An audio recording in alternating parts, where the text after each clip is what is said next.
नमस्कार बच्चों, आज स्टार्ट करने जा रहे हैं अध्याय 2 कक्षा 10 मध्य प्रदेश बोर्ड। इसके पहले हम अध्याय 1 का वीडियो बना चुके हैं। जिन्होंने नहीं देखा है तो कृपया करके हमारा चैनल है खुशीराम सर एसएसटी हमारा नंबर चैनल का नाम है। आप इस पर देख सकते हैं और आपको जहाँ भी डाउट हो तो हमारा नंबर है 895913 071। इस नंबर पे आप हमसे संपर्क करके डायरेक्ट भी अपने प्रश्न का उत्तर पूछ सकते हैं। तो बिना समय गंवाए स्टार्ट करते हैं। तो पहला है सही विकल्प चुनिए। भारत में सर्वाधिक रबड़ का उत्पादन होता है। भारत में सर्वाधिक रबड़ का उत्पादन होता है तो इसका आंसर हो जाएगा केरल। केरल। इसके बाद दूसरा है नीली क्रांति का संबंध है। तो नीली क्रांति का संबंध होता है बच्चों मछली उत्पादन से। देखिए, श्वेत क्रांति जो है इसका संबंध होता है दुग्ध उत्पादन से, ठीक है, और नीली क्रांति का संबंध होता है मछली उत्पादन से।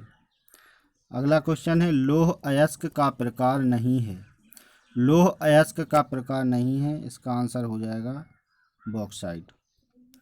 अगला क्वेश्चन है मध्य प्रदेश किस खनिज के उत्पादन में भारत में प्रथम स्थान रखता है। इसका आंसर हो जाएगा हीरा।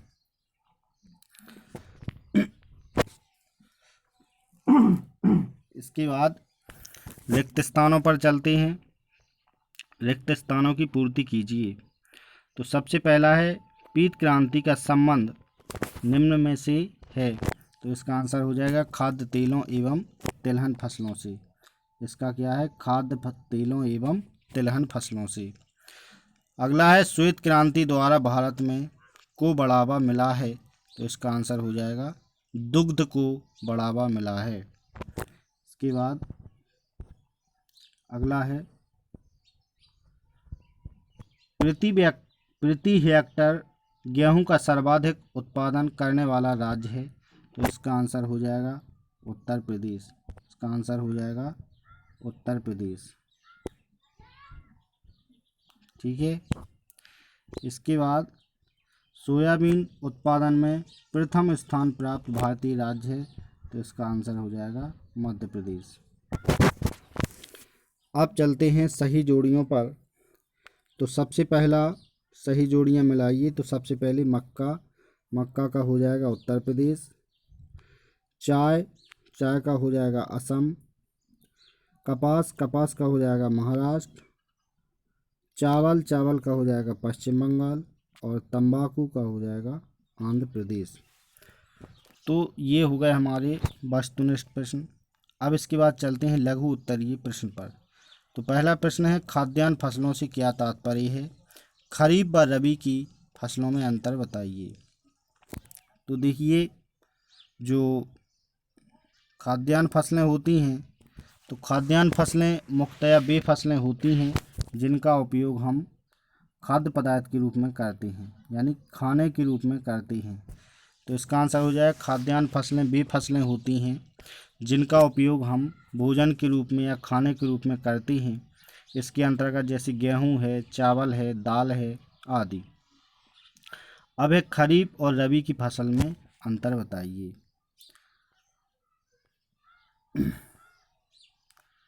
तो देखते हैं, सबसे पहले प्रश्न है खाद्यान्न फसलें क्या हैं।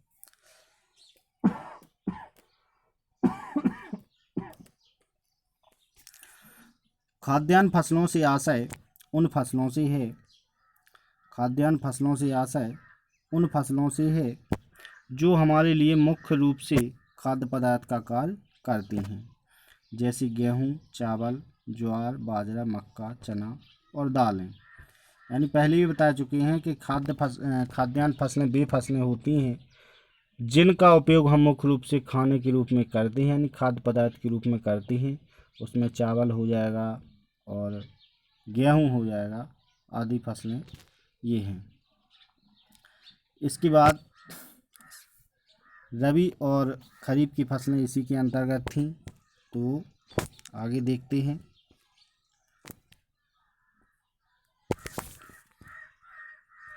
तो सबसे पहले देखेंगे रबी और खरीफ की फसलों में अंतर। तो सबसे पहले खरीफ की फसलें, जैसे ही बरसात प्रारंभ होती है तो खरीफ की फसलों को बो दिया जाता है। जैसे आज देखा जाए तो आज 7 सितंबर है और अभी फ़िलहाल में जो फसलें बोई हुई हैं वो फसलें सब खरीफ की फसलें कहलाती हैं। वो कौन सी फसलें कहलाती हैं?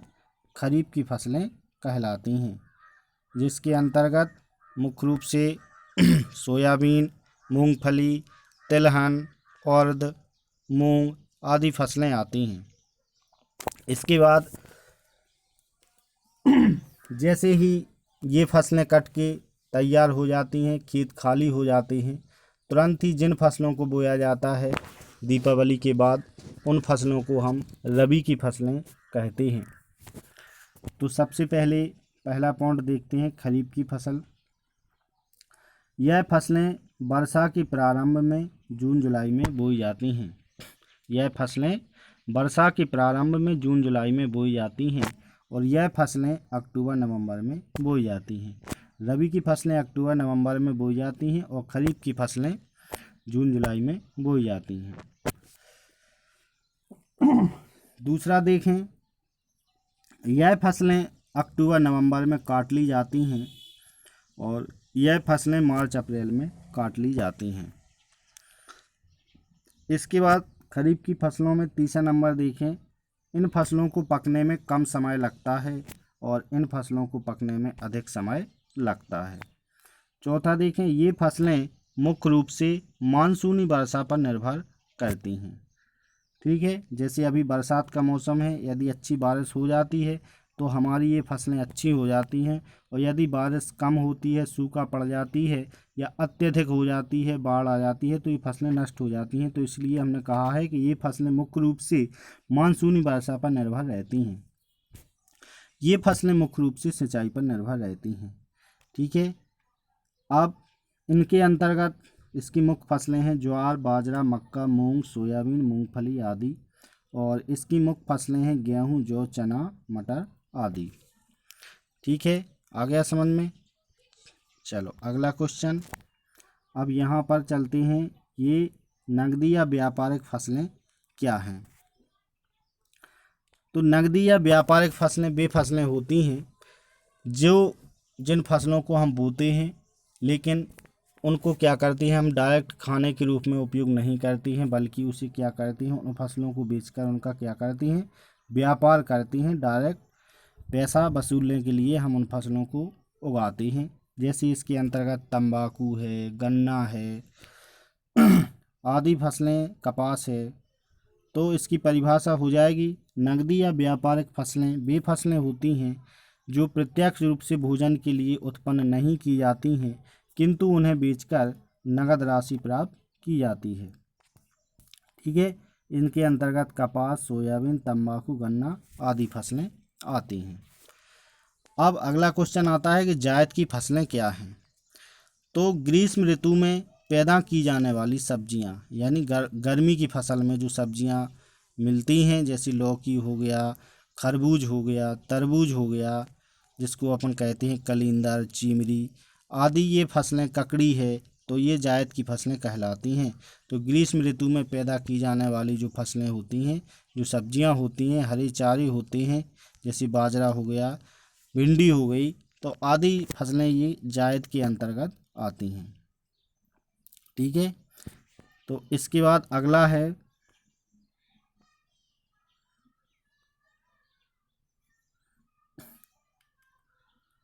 अगला प्रश्न है, श्वेत क्रांति और पीत क्रांति में अंतर स्पष्ट कीजिए। श्वेत क्रांति तथा पीत क्रांति में अंतर स्पष्ट कीजिए। तो हम पहले बता चुके हैं, जो श्वेत क्रांति है वो दुग्ध उत्पादन से संबंधित होती है और जो पीत क्रांति होती है ये तिलहन फसलों से उत्पादन संबंधित होती है। सबसे पहले देखें, श्वेत क्रांति का संबंध डेयरी विकास कार्यक्रमों से होता है। श्वेत क्रांति का संबंध डेयरी विकास कार्यक्रमों से होता है और पीत क्रांति का संबंध तिलहन फसलों से होता है। दूसरा है, इसे ऑपरेशन फ्लड के नाम से भी जाना जाता है और इसे पीली क्रांति के नाम से जाना जाता है। ये दो शब्द याद रखना है, इसमें ऑपरेशन फ्लड है और इसमें पीली क्रांति है। इसमें दूध का उत्पादन बढ़ाने पर विशेष बल दिया जाता है और इसमें तिलहन फसलों के उत्पादनों को बढ़ाने पर विशेष बल दिया जाता है। इसमें दूध के उत्पादन को बढ़ाने पर बल दिया जाता है और इसमें तिलहन फसलों के उत्पादन को बढ़ाने पर बल दिया जाता है। इसके बाद इसमें क्या करती है, सरकार दुग्ध उत्पादन को एकत्रित करके बेचने का प्रबंध करती है। यानी सरकार क्या कहती है, जो किसानों के पास जो दूध होता है पर्याप्त मात्रा में, उनको खरीदने का प्रबंध करती हैं और बेचने का प्रबंध करती हैं। और इसमें सरकार तिलहन फसलों को एकत्रित करके बेचने का प्रबंध करती हैं। अगला है, सरकार द्वारा इस क्रांति के अंतर्गत विदेशी नस्लों के बैलों तथा स्थानीय गायों के संकरण से नई जातियों का विकास किया जाता है जो अधिक दूध देती हैं। ठीक है, क्या होता है, जो बैल होता है वो होता है विदेशी और हमारी गाय होती है देसी। जब इन दोनों का संकरण किया जाता है तो जो तीसरी नई प्रजाति होती है वो ऐसी होती है कि वो अधिक दूध देती है। ठीक है, और इसके बाद पीत क्रांति की बात करें तो इसमें सरकार किसानों को अच्छे बीज उपलब्ध कराकर, ठीक है, देश की तिलहन उत्पादकता को बढ़ाने का प्रयास किया जाता है। तो ये हो गया श्वेत क्रांति और पीत क्रांति में अंतर। अगला क्वेश्चन है हमारा कि ऊर्जा के परंपरागत साधनों और गैर परंपरागत साधनों में अंतर लिखिए। तो देखते हैं, ऊर्जा के परंपरागत साधनों में कोयला। परंपरागत साधन वे साधन होते हैं जो हमें प्रकृति से मिलते हैं, जिनका हम एक बार उपयोग कर लें तो ये दोबारा नहीं होते हैं। और गैर परंपरागत साधन ये ऐसे होते हैं कि इनका हम बार बार उपयोग करने के बाद भी ये समाप्त नहीं होते हैं। तो सबसे पहले देखें, ऊर्जा की परंपरागत साधनों में कोयला, खनिज तेल, प्राकृतिक गैसें तथा जल विद्युत सम्मिलित हैं। कौन कौन से हैं? कोयला, खनिज तेल, प्राकृतिक गैसें, जल विद्युत सम्मिलित हैं। और इसके अंतर्गत सौर ऊर्जा, पवन ऊर्जा, ज्वारीय ऊर्जा, भूतापीय ऊर्जा आदि सम्मिलित हैं। इसके बाद दूसरा है, यह ऊर्जा का सुविधाजनक रूप है। और इसके बाद इसमें देखें तो इसका उपयोग सरल तथा व्यापक नहीं है। ये क्या है? एक सुविधाजनक साधन है और ये सरल और व्यापक नहीं है। तीसरा देखें, ये सभी साधन अनापूर्ति साधन हैं, यानी ये भविष्य में समाप्त होने की संभावना है, भविष्य में समाप्त हो जाएंगे और इनकी कभी समाप्ति नहीं होगी। ये सभी साधन अपक्षय हैं, मतलब इनका कभी क्षय नहीं होगा। और लास्ट में है, इनका उपयोग अधिक तथा ऊर्जा महंगी पड़ती है। इनका उपयोग अधिक होता है और ऊर्जा महंगी पड़ती है। और ये साधन कैसे हैं? कम खर्चीले हैं। तो बच्चों, आज के लिए बस इतना ही। अगले वीडियो में इसके आगे के प्रश्न हम पढ़ाएंगे। और जिन बच्चों ने हमारे चैनल को सब्सक्राइब नहीं किया है तो हमारा चैनल को सब्सक्राइब कर लें और अपनी पढ़ाई पर ध्यान दें। घबराने की बात नहीं है, आपका कोर्स आराम से हो जाएगा। ठीक है, धन्यवाद।